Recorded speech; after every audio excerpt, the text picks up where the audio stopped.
auditeurs, bienvenue sur LipDeep. Moi, c'est Abdel Barros et sur cette chaîne, je traite les questions de conscience spirituelle, intellectuelle et émotionnelle car je crois que les trois contribuent pour toutes sortes de développements, qu'ils soient personnels, professionnels ou encore social.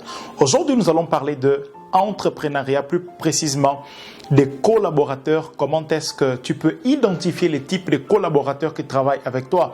Il en existe en vérité trois et il est important que tu connaisses ces trois types de collaborateurs pour savoir quelles actions avoir vis-à-vis de ces trois types de collaborateurs. Mais avant de rentrer dans le vif du sujet, je t'invite à t'abonner si ce n'est pas encore fait. Active la cloche de notification pour recevoir nos vidéos en temps réel. Dans la description, j'ai laissé également un e-book pour toi qui parle de 10 blocages émotionnels qui t'empêchent de prospérer. La prospérité, elle est émotionnelle et dans cet e-book, tu vas apprendre comment est-ce que tu peux surmonter certains blocages émotionnels que tu as afin de pouvoir atteindre tes objectifs de vie, atteindre réellement la prospérité qui est différente de la richesse. Tout cela, tu vas découvrir dans cet e-book. Passons au sujet d'aujourd'hui. Nous parlons d'entrepreneuriat.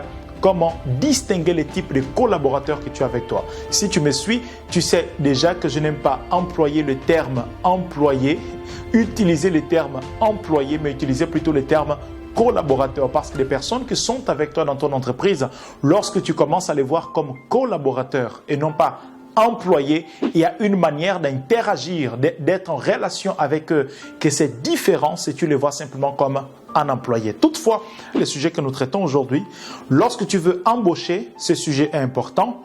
Lorsque tu es en train de mettre de nouvelles stratégies de croissance dans ton entreprise, ce sujet, il est également important. Lorsque tu veux plus de productivité dans ton entreprise, lorsque tu veux te concentrer sur les personnes qui produisent plus dans ton entreprise, autrement dit, la loi de 80-20, certainement tu connais, quels sont les 20% qui produisent les 80% des résultats. Tu as besoin de connaître quels sont les 20% de tes collaborateurs qui produisent les 80% des résultats et réellement te concentrer davantage sur ces 20% qui produisent 80% des résultats. C'est pour cela que nous traitons le sujet d'aujourd'hui. Comme je disais, il y a trois types de collaborateurs. Le troisième type, c'est le plus dangereux. C'est le pire type de collaborateur qu'une entreprise, qu'un entrepreneur, qu'un chef d'entreprise puisse avoir.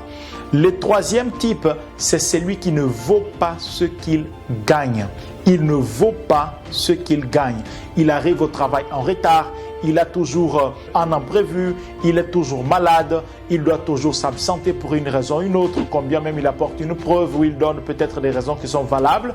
Même si ces raisons-là sont valables, l'entreprise est là pour la productivité. L'entreprise doit produire pour vivre. L'entreprise doit vendre pour vivre. Et s'il y a un collaborateur qui ne peut pas contribuer aux objectifs des entreprises, il peut être comme une blessure, comme une plaie au sein de l'entreprise. C'est comme un athlète qui veut courir rapidement, mais qui a une plaie au niveau de ses pieds. Combien même il est un athlète et qu'il peut courir rapidement à cause de cette plaie, il ne serait pas en mesure de le faire, non pas parce qu'il n'est pas compétent, mais simplement parce qu'il a une plaie. De même également ton entreprise, quelquefois, elle a toutes les compétences marketing, commerciales, organisationnelles, et structurales, stratégiques.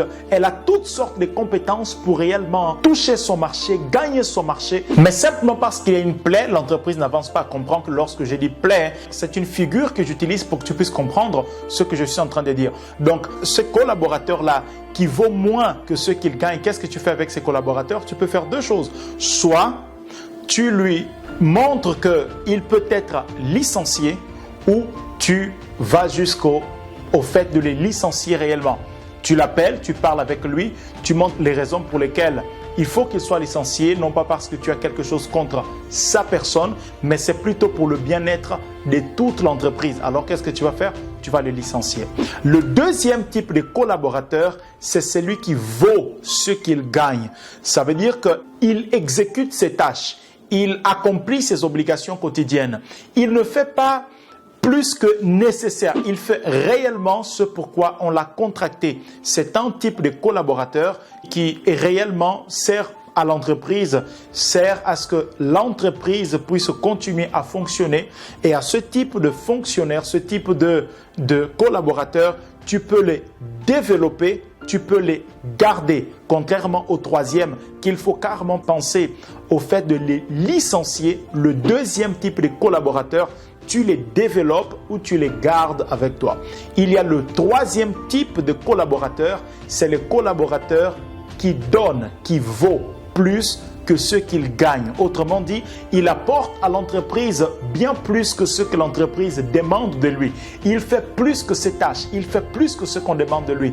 Ce type de collaborateur-là, tu lui accordes une promotion, tu l'invites peut-être à être associé de l'entreprise, tu lui donnes un plan de carrière. Réellement, tu montres toutes sortes de possibilités à ces collaborateurs de croître au sein de l'entreprise.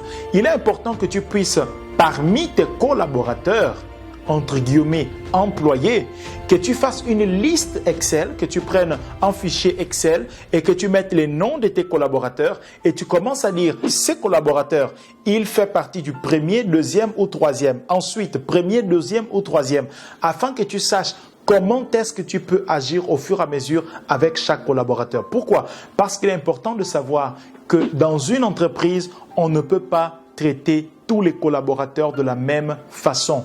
Ce n'est pas juste de traiter quelqu'un qui vaut plus que ce qu'il gagne, de traiter cette personne de la même façon que celui qui ne vaut pas ce qu'il gagne.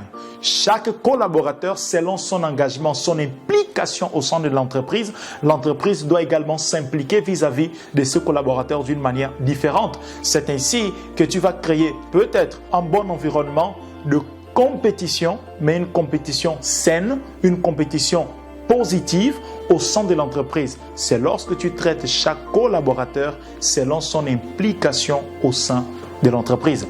Quand tu sais cela, ton entreprise réellement, elle commence à prospérer et tu commences à avoir un bon environnement au sein de l'entreprise. Tu commences à faire comprendre tes collaborateurs que tu ne traites pas les uns les autres selon les favoritismes, mais selon leur implication au sein de l'entreprise. Si cette vidéo a fait sens pour toi, je t'inviterai à laisser un pouce bleu. C'est comme ça, tu me payes autrement. Laisse un pouce bleu. Si tu n'es pas encore abonné, abonne-toi. Partage également cette vidéo avec un ami, une amie, quelqu'un qui est en train d'entreprendre et qui a besoin de connaître cela. N'oublie pas, aujourd'hui, c'est la meilleure journée pour que tu puisses marquer ta génération. Tu n'es pas là pour être un de plus, tu es là pour faire un plus. À très bientôt.